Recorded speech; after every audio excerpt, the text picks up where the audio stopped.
These 2 weeks, we will spend time to talk about the data structure, how we use the Java library to access those data structure. So that's in our chapter 20 and chapter 21. For some of you may take data structure class, or some of that you are not, but you all heard about data structure in programming. So when we talk about data structure, actually that means different way we to store the data. The typical example is array. You all use array before, right?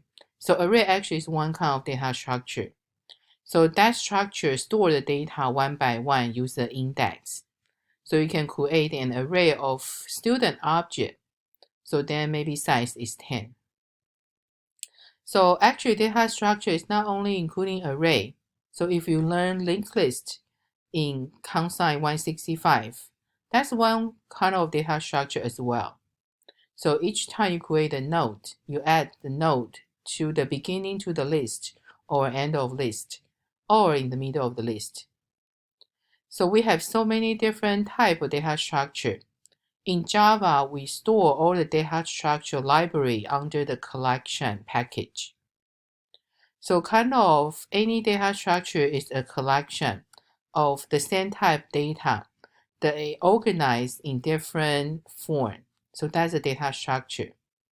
So that's why in the object-oriented thinking in Java, we consider a data structure kind of is a container or the container object. So this object store other object.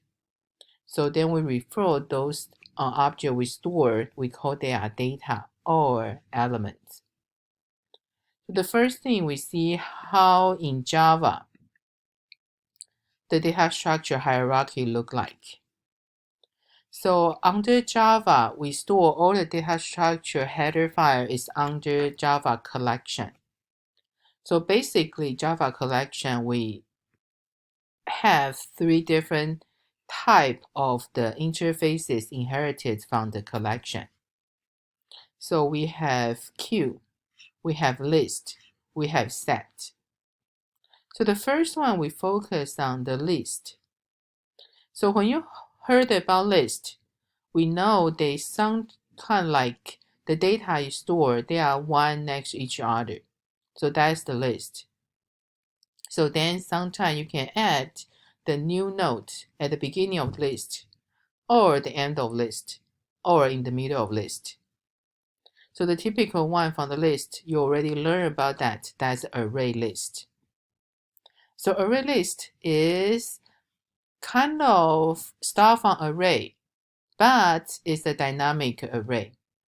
So array list, you can add the node to the specific index.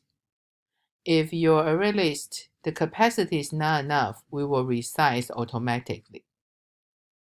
So the list actually is, besides you have array list, or in Java, actually we do have the vector class, but we don't use that much.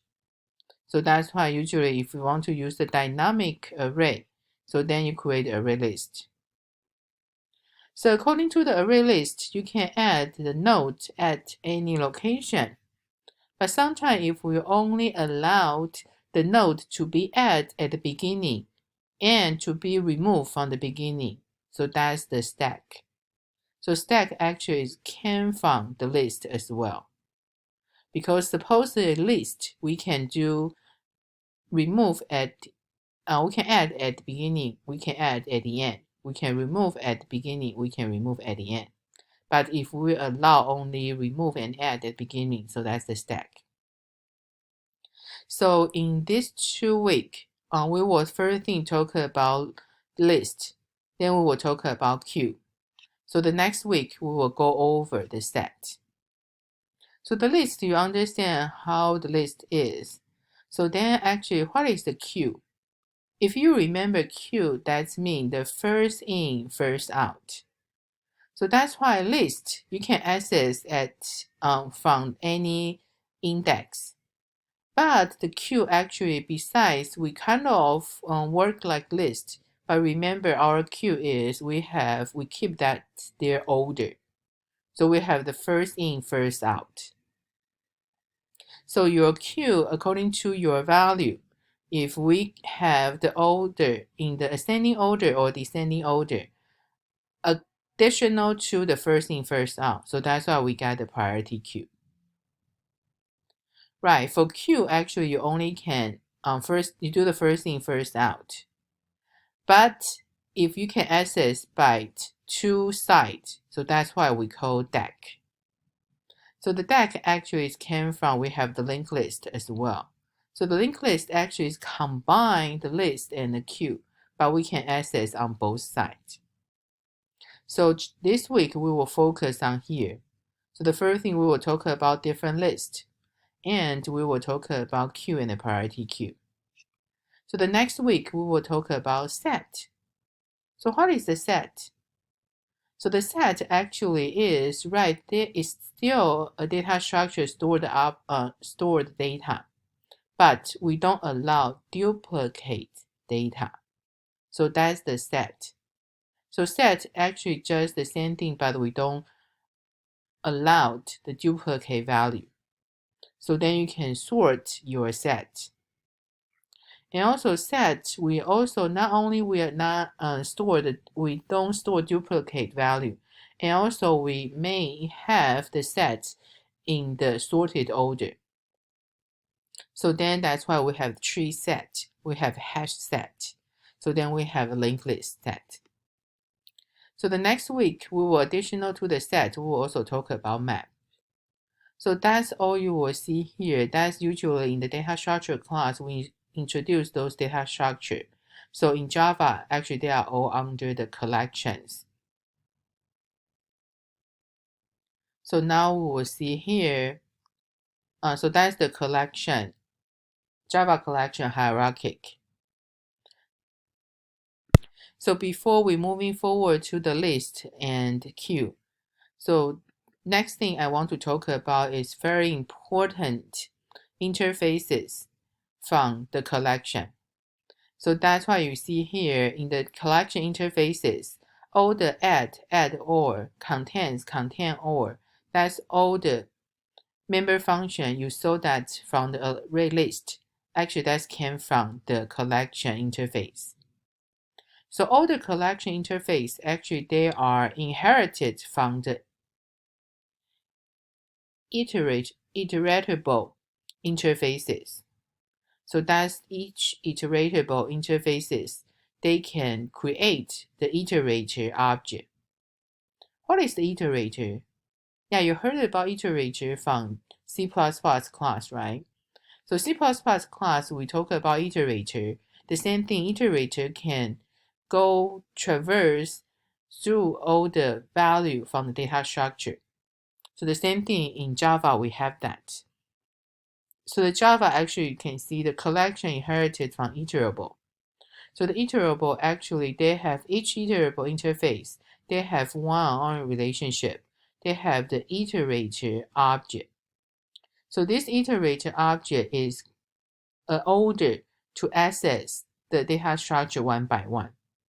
So then each time you want to go next, you're just using the next. So then you can using the has next to see that. So now we see the next example. How can we use the iterator to traverse the data in the data structure one by one? So since collection is inherited from the iterable, so each collection is iterable. So that's why you can call iterator function to get the iterator object that can traverse all the elements in the collection. So in the iterator method, you can return an instance of iterator. So use this iterator, we can traverse all the elements in the collection. So in order to do one by one, so they provide a sequential access to the element. You're just using the next to go the next method. So let's see the iterator example.